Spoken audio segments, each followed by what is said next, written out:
Friends, ఇవాళ చేపల పులుసు చేసుకుందాం. చేపల పులుసు కోసం అని చెప్పని నేను 30 కేజీ చేపలు, టమాటా పేస్టు, ఉల్లిపాయ పేస్టు, ఒక నిమ్మకాయ సైజు అంతా చింతపండు, పచ్చిమిరకాయలు, చిన్నులపాయలు, 1 స్పూన్ ధనియాలు, 1/2 స్పూన్ మెంతులు, 1 స్పూన్ జీలకర్ర, ఒక అరగంట సేపు నానబెట్టుకున్న గసగసాలు, 1 స్పూన్ పసుపు, 1 స్పూన్ కారం, ఉప్పు 1 స్పూన్.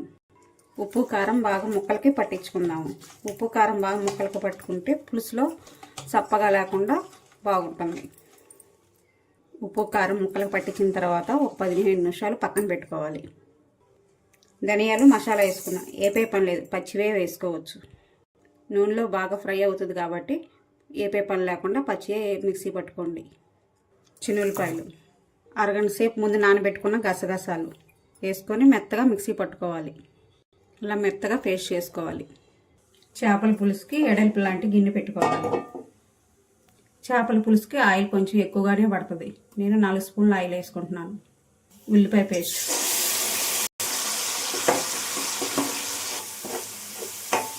ఉల్లిపాయ పేస్ట్ బాగా ఫ్రై అయ్యాక టమాటా పేస్ట్ వేసుకోవాలి. పచ్చిమిరకాయలు,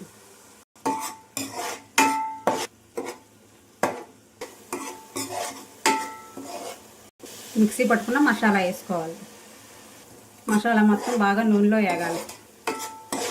ఇందాక 1 స్పూన్ కారం వేసుకున్నాం కదా, ఇప్పుడు 2 స్పూన్ల కారం, ఉప్పు 1 స్పూన్, పసుపు కొద్దిగా. ఆయిల్ బాగా పైకి తేలేదాకా వేపుకోవాలి. ఆయిల్ బాగా తేలిన తర్వాత చింతపండు పులుసు పోసుకోవాలి.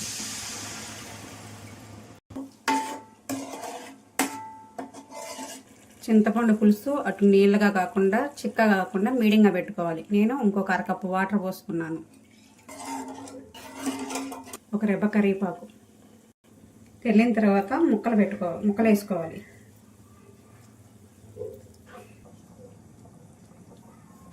మూత పెట్టుకొని ఉడికించుకోవాలి. మూత పెట్టకుండా గిన్నె అటు ఇటుగా కదిలించుకోవాలి.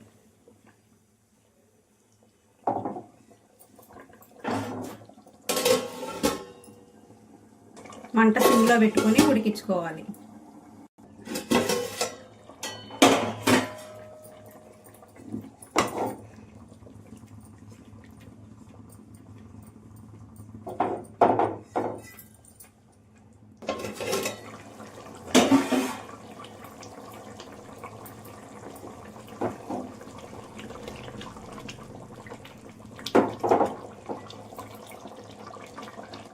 సన్నగా తరిగిన కొత్తిమీర,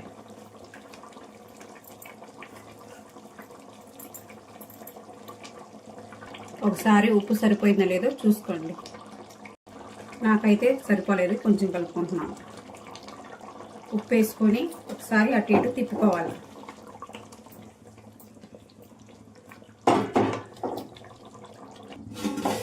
ఈ వీడియో కానీ మీకు నచ్చితే లైక్ చేయండి, షేర్ చేయండి, సబ్స్క్రైబ్ చేసుకోండి. ఎంతో గుమ్మలాడే చేపల పులుసు రెడీ అయ్యింది.